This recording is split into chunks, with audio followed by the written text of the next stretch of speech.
La transfusion sanguine sauvant des vies doit être effectuée en toute sécurité. Il doit y avoir une compatibilité entre les produits sanguins labiles transfusés et les anticorps du patient, ce qui devrait limiter les risques d'allo-immunisation contre les antigènes du groupe sanguin apporté. La recherche d'agglutinine irrégulière joue justement un rôle capital dans la transfusion. Le réseau d'Afrique francophone de transfusion sanguine, RAFT, en fait donc son cheval de bataille à son 6e symposium international. La plupart de nos pays ne disposent de données sur, d'une part, les analyses immunohématologiques et d'autre part, les incidents ou accidents qui pourraient survenir au cours ou au décours d'une transfusion.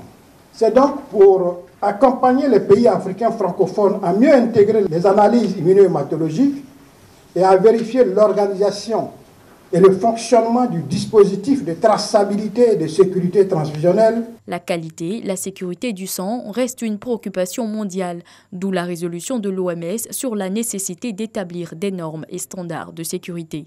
Le rapport de 2018 a révélé que 30 pays sur les 41 qui ont répondu avaient des directives nationales sur l'utilisation clinique appropriée du sang et des produits sanguins, et seulement 16 pays avaient établi un système national d'hémovigilance.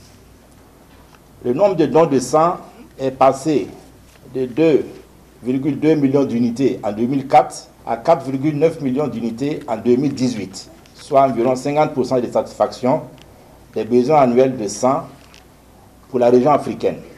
Il y a des progrès, certes, mais mesdames et messieurs, sachez qu'il y a aussi des défis, y compris un faible taux de mise en œuvre des politiques. Le gouvernement, à travers le ministère de la Santé et de l'Hygiène publique, apporte son soutien et son engagement pour un système performant.